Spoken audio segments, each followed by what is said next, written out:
네, 오늘은 요한복음 20장 말씀인데 예수님의 부활 사건에 대한 이야기, 그리고 세 번에 걸쳐서 제자들에게 나타나신 이야기들이 나타나 있습니다. 물론 20장에는 두 번 나타난 것으로 보이고, 그리고 21장에 세 번째 나타나셨다고 그렇게 말씀을 하십니다. 안식 후 첫날이라고 그렇게 되어 있는데, 여러분 성경에도 각 주가 붙어 있는지 모르겠지만 그 주의 첫날, 원어로 본다면 그 주간의 첫날 이런 뜻입니다. 근데 그게 바로 안식일 후, 안식일을 마지막, 그러니까 우리도 주말 이렇게 얘기하잖아요. 끝날이라고 보고 그 다음에 첫날이 지금 우리가 말하는 일요일입니다. 그래서 보통 토요일을 주말이라고 하고 그 다음에 일요일은 한 주간의 첫날이에요. 그 첫날을 우리는 예배를 드리고 한 주간을 시작한다고 생각하면 딱 맞습니다. 부활하신 첫날, 계속해서 세 번에 걸쳐서 예수께서 바로 안식 후 첫날, 그러니까 지금 우리가 말하는 일요일, 주의 날이라고 우리가 그 날을 부르는 것도 줄여서 하는 겁니다. 주님이 부활하신 날. 그래서 그걸 줄여서 주의 일, 주의 날 이렇게 부르는 겁니다.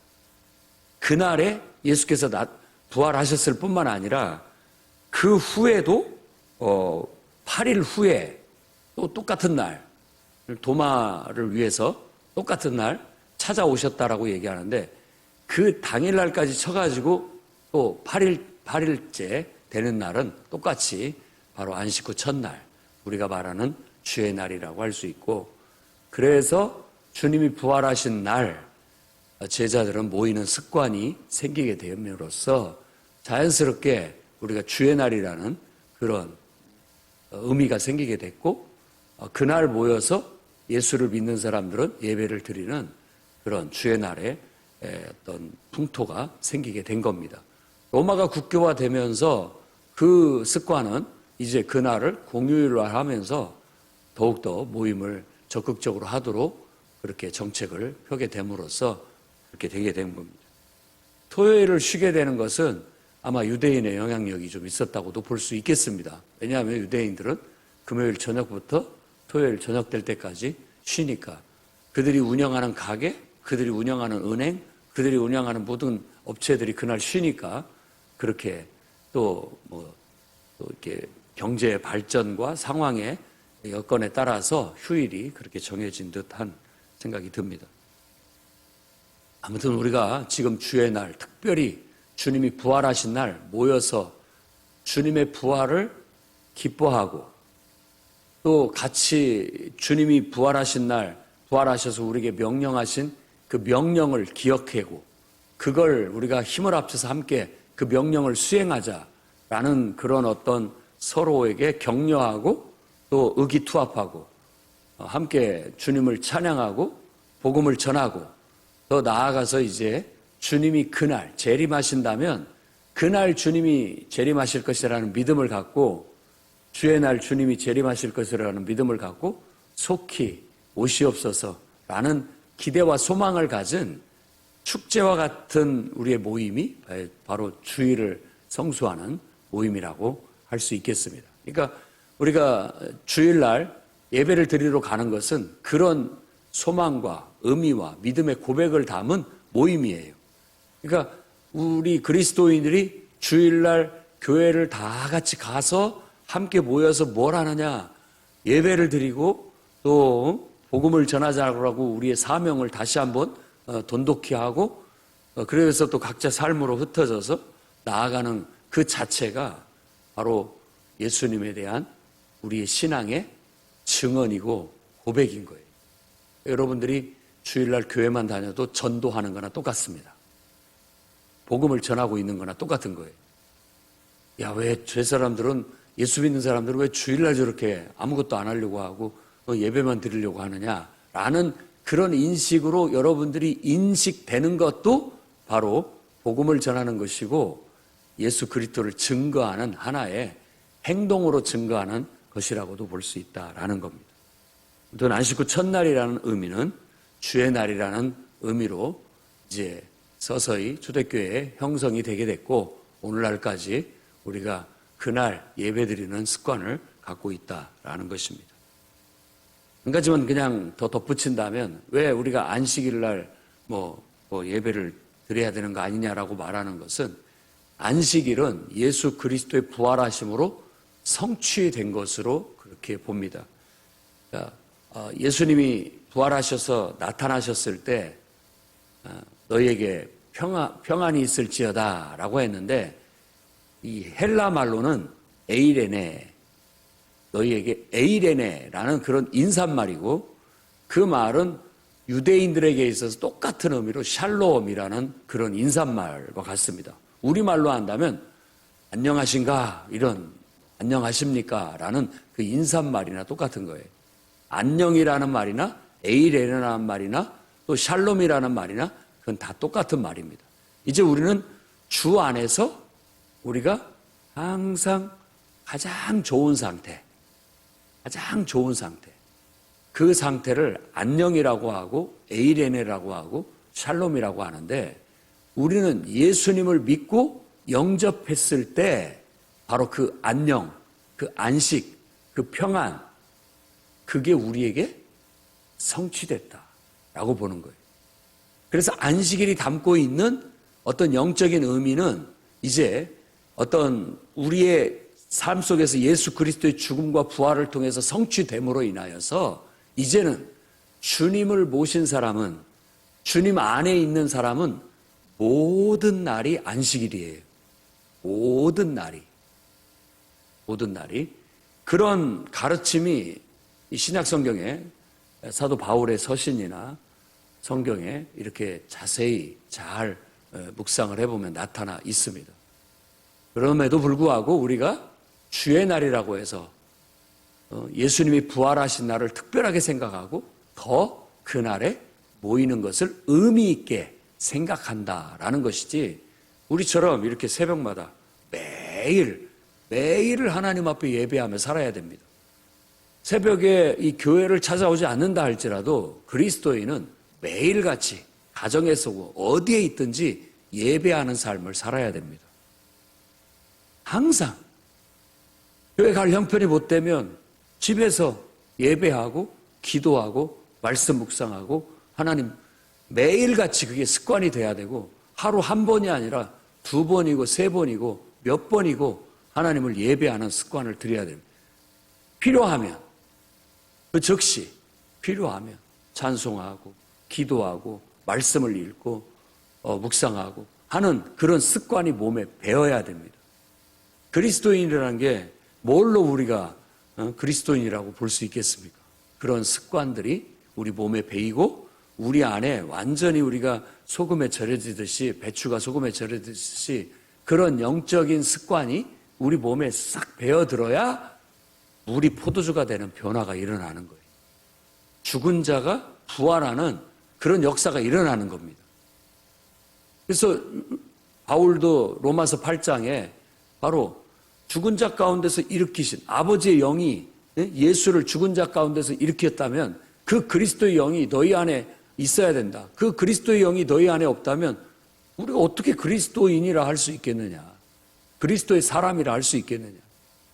예수님을 믿고 그분이 나를 위해서 이 땅에 인간으로 오셨고 나를 위해서 십자가에 죽으셨고 나를 위해서 성경에 약속하신 대로 부활하셨다라는 것을 믿는다면 그 부활하신 예수의 영 안에서 내가 진정한 평안을 얻고 안식을 얻고 그러기 위해서 늘 부활하신 예수의 영과 함께하는 예배, 기도, 찬송, 말씀 묵상은 매일 틈이 나는 대로 무시로 하나님 앞에 예배하는 그런 습관이 몸에 배어야 됩니다.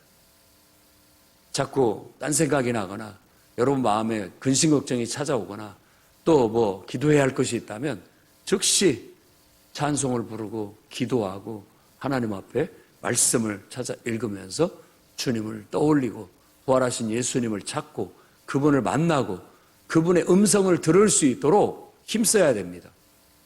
이게 현대인들은 그냥 자연스럽게 모태신앙들이 많이 이제 있다 보니까 그냥 교회 나가는 게 자연스러운데 교회는 나가더라도 이런 영적인 습관, 영적인 어떤 경험들을 하지 못하게 되면 무늬만 그리스도인인 경우가 많고 실질적으로 그리스도인으로 되지 못하고 부활하신 예수님을 날마다 예배하고 그분과 상의하면서 인생을 살고 또 그분의 음성을 듣고 사는 그런 영적인 삶이 무기력해요.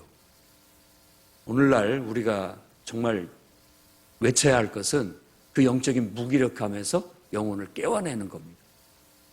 하나님은 저에게 그런 감동을 주셨고 여러분들도 영적인 무기력해서 깨어나야 됩니다. 어떤 의미에서 여러분들은 지금도 잘하고 계시고 또 계속해서 정진해 나아가셔야지 틈을 줘서는 안 되고 더 뒤로 물러나서도 안 되고 늘어지면 안 됩니다. 그런 마음이 들면 들수록 더욱더 우리가 주님을 찾고 주님의 은혜 안에 들어가서 정말 주님의 임재 안에서 살아가려고 힘써야 되겠고 그걸 자꾸 더 확장시켜 나가십시오. 어디를 가든지 예수님을 부르고 주님 이곳에 임하여 주시옵소서. 하나님 나라를 선포하는 거예요. 주님 이곳에 임재하셔서 통치하시고 다스려 주십시오. 나를 통하여 하나님 역사하시고 나를 통하여 하나님 영광을 드러내십시오. 이렇게 기도하고 선포하는 것이 하나님 나라를 선포하는 거예요. 예수님의 사역 중에 하나가 하나님 나라를 선포하셨다라고 그렇게 말하고 있잖아요. 우리가 가는 곳에 하나님이 함께 하시고 내가 가는 곳에 하나님의 역사가 나타나고 내가 가는 곳에 하나님의 영광이 드러나게 하는 것, 그게 바로 하나님 나라 운동이고 하늘나라를 선포하는 것입니다.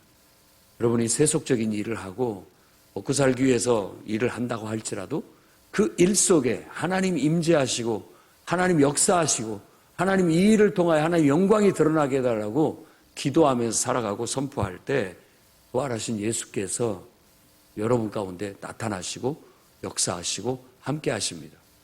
성령의 역사는 바로 그 부활하신 예수의 영을 말하는 것이고 그 예수의 영이 여러분과 여러분 안에 떠나지 않고 여러분을 보혜사로서 늘 돕고 함께하기 위해서 성령으로 여러분에게 찾아왔다라는 걸 여러분 믿고 그렇게 선포하며 나가십시오. 그러면 그곳에 하나님의 영광이 나타나게 될 겁니다. 여러분의 선포가 그대로 이루어질 겁니다. 그리고 마음의 염려, 근심, 또 불평 이런 게 찾아오면 바로 그걸 하나님 앞에 기도로 바꾸십시오. 기도로. 하나님 내 마음에 자꾸만 염려가 찾아옵니다.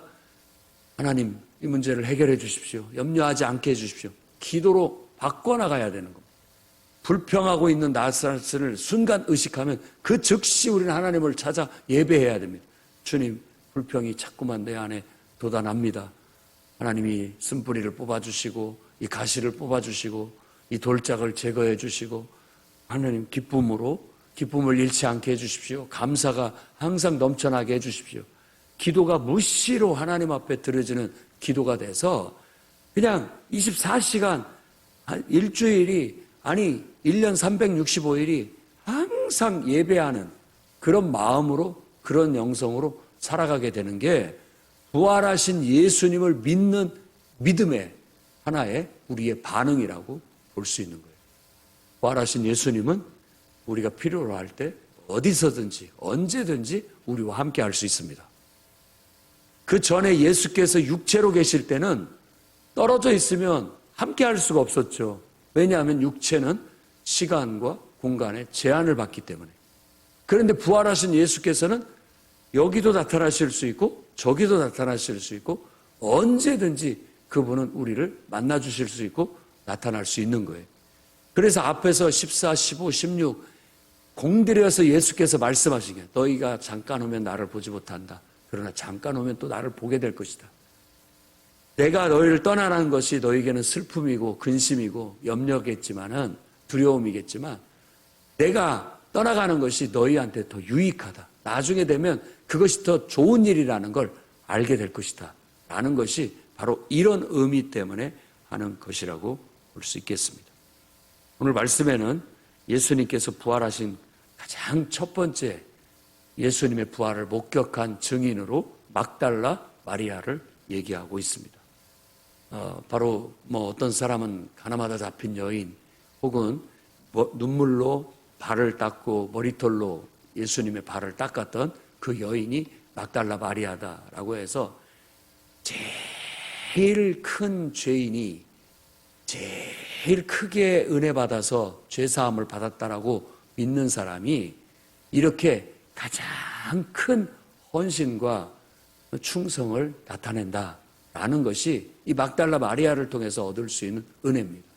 그러니까 지금 끝까지 예수님을 쫓아가고 또 가장 먼저 주님 앞에 나아가고 이렇게 열심을 내고 이렇게 하는 것은 그만큼 큰 은혜를 받았다.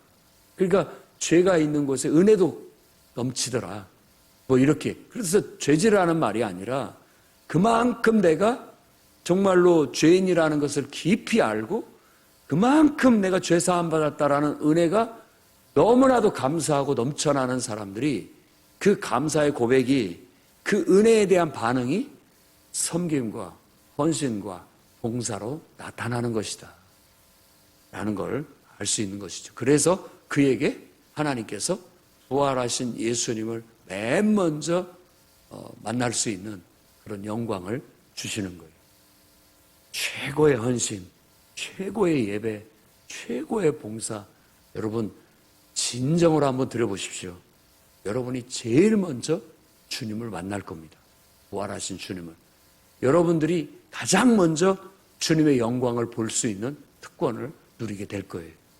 은혜를 사모하십시오. 세상 것만 사랑하고 욕심내지 말고 영적인데도 더 욕심을 내고 정말 주님 앞에 더 가까이 나아가고 주님의 영광을 보려는 그런 열망을 가지신다면 막달라 마리아가 얻는 그런 영광을 여러분들도 얻게 되리라고 믿습니다. 이 사실을 천사들을 봤고 흰옷 입은 두 천사를 봤고 그리고 예수님의 서신 것을 보고 예수님의 말씀을 듣고 그는 즉시 두 제자에게 가서 알립니다.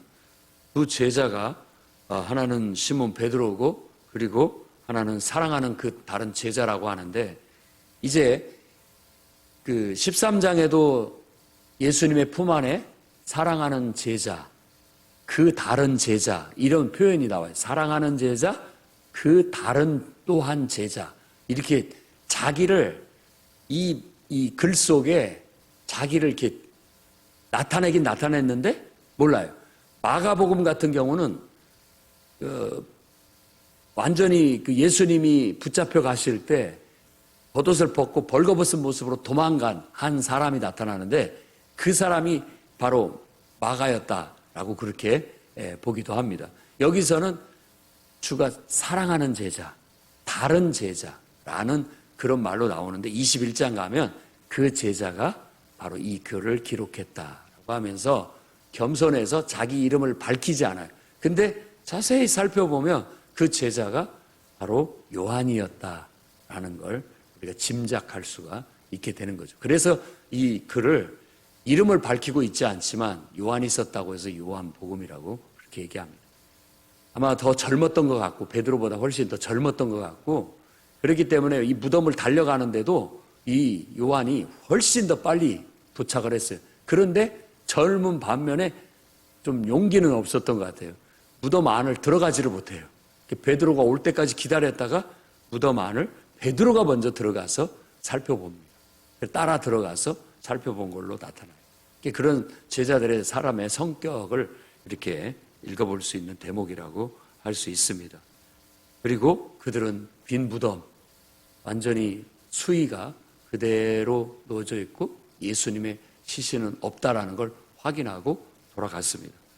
그리고 안식 후 첫날 저녁, 그날도 안식일, 그날 저녁에 갑자기 제자들이 비밀 모임을 하고 있었어요. 왜냐하면 문을 굳게 닫고 있었고 유대인들을 두려워하고 있다라는 거예요. 문을 걸어 잠그고 비밀 모임을 이렇게 하고 있었는데 그곳에 예수께서 갑자기 딱 나타나셨습니다. 부활하신 예수께서. 그래서 가운데 서서 너희에게 평안이 있을지어다. 그러니까 에이레네, 야, 잘 지내고 있니? 안녕하니? 평안하니? 라고 인사를 하면서 나타나신 거예요. 깜짝 놀랬다고 볼 수 있습니다. 그러면서 옷자국 난 손과 창자국 난 옆구리를 보여주면서 내가 바로 너희의 스승 나다, 이런 걸 나타내 보이신 거죠.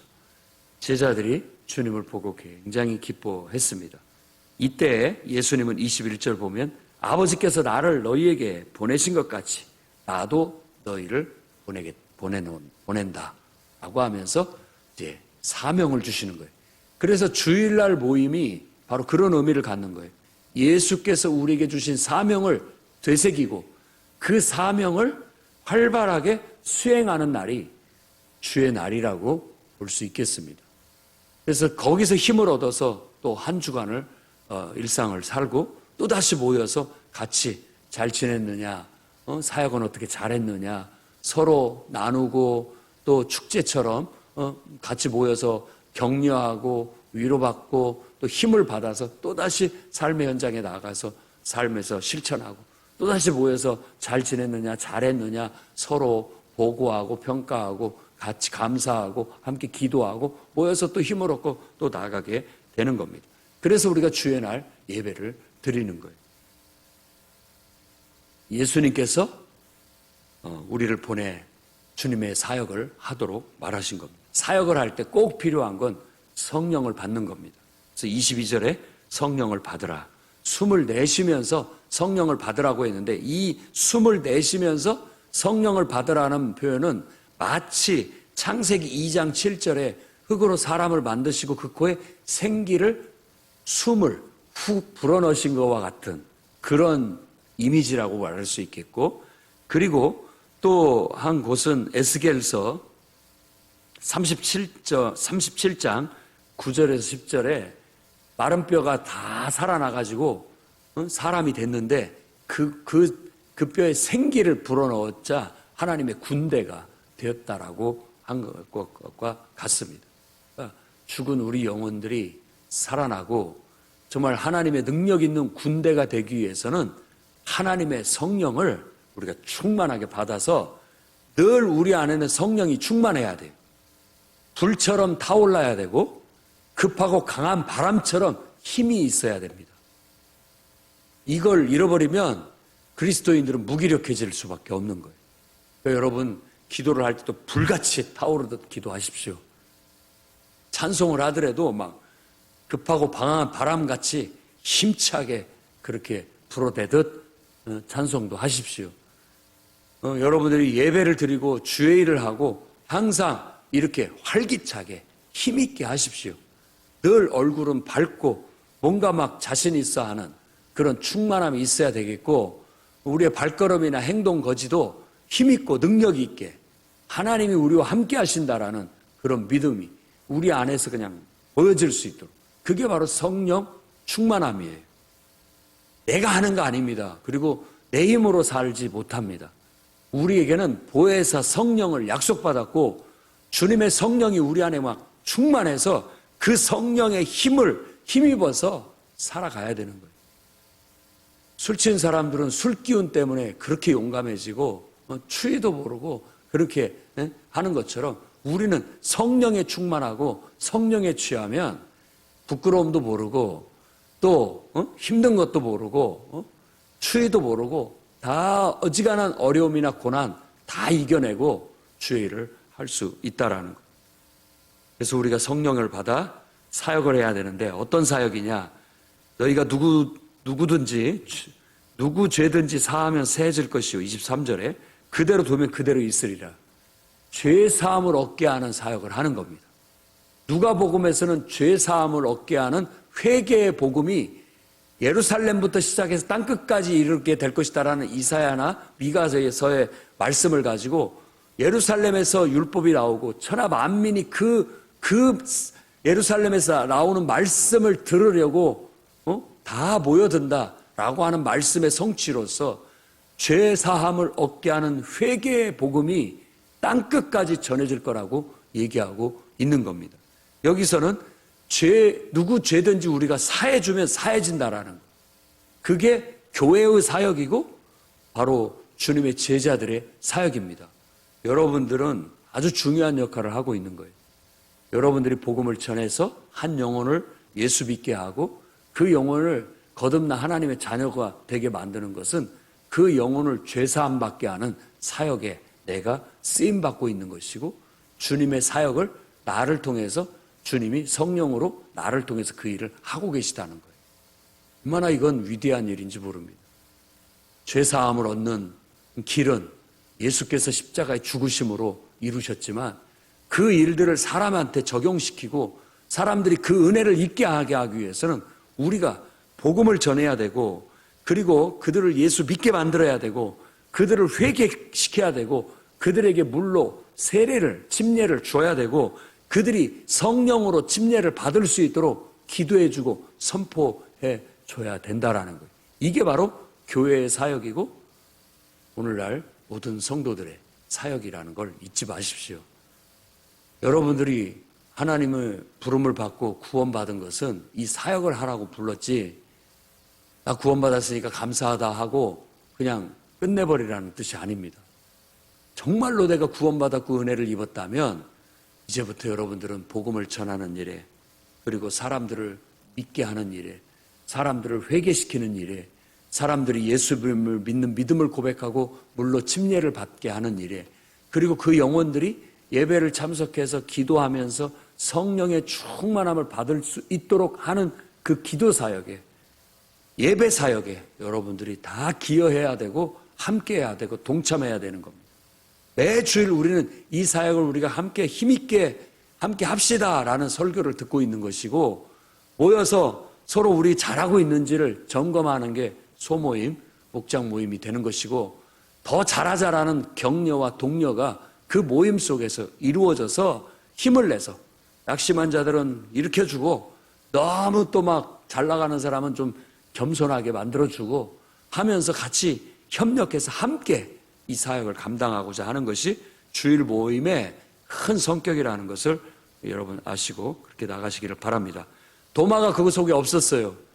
그런데 도마를 위해서 다시 8일 후에 또다시 안식 후 첫날 주님이 부활하신 주의 날에 나타났습니다. 그리고 똑같이 에이레네 평안이 있을지어다 하고 내 손에 못자국과 옆구리에 창자국을 만져보고 믿음 없는 자가 되지 말고 믿는 자가 되라. 이게 중요합니다. 그러면서 하시는 말씀이 나를 너는 본고로 믿느냐? 보지 않고 믿는 자가 복되다. 도마는 그 손에 못자국과 옆구리에 창자국을 만져보고 그 자리에 무릎 꿇고 고백합니다. 나의 주님, 나의 하나님. 당신은 나의 주시오, 나의 하나님이라고 했는데 원어로 보면 나의 주님, 나의 하나님 이렇게 고백을 하는 겁니다. 그러니까 부활하신 예수님이 바로 우리의 주. 그러니까 구약의 히브리어는 여호와 이름을 부를 수 없었고 그 여호와라는 이름이 나오면 주님이라고 불렀습니다. 주. 그러니까 여기서 말하는 주라는 말은 여호와 하나님이라는 고백입니다. 그리고 나의 하나님이라고, 나의 주, 나의 하나님이라는 고백은 정말 지금까지 어떤 사람이 고백한 고백보다도 가장 진실한, 가장 정말 뛰어난 고백인 거예요. 그래서 우리가 복음을 전하면 모든 사람들이 부활하신 예수님을 만나고 그분을 인정하고 그분을 만나서 나의 주, 나의 하나님이십니다 라고 고백할 수 있도록 만들어야 돼요. 그게 바로 믿음의 고백이고 침례를 받는 의미이기도 하고, 그런 사람에게 성령이 임하는 거예요. 성령이 임하면 진정으로 예수님을 주라 고백한다라고 했는데 거꾸로 생각을 해야 됩니다. 예수님을 주라고 고백하는 사람에게 성령이 임하는 거예요. 그 사람에게 성령이 임하는 거예요. 그래서 성령의 사람이 되고 이제 보혜사 성령과 하나가 돼서 성령의 인도함을 받는 그런 삶을 살게 되는 겁니다. 이제 사실상의 이 요한복음은 20장에서 끝이 납니다. 그 뒷부분은 하나의 그 끝맺음에 덧붙인 말이 되는 것이고, 여기서 끝이 나는데 내가 이 글을 기록하는 이유, 목적, 예수께서 하나님의 아들 그리스도이심을 믿게 하려는 것이다. 예수께서 하나님의 아들 그리스도이심을 믿게 하려고 이 글을 기록했고, 그 다음에 그분을 믿는 믿음을 통해서 그 이름을 힘입어 생명을 얻게 하려 합니다.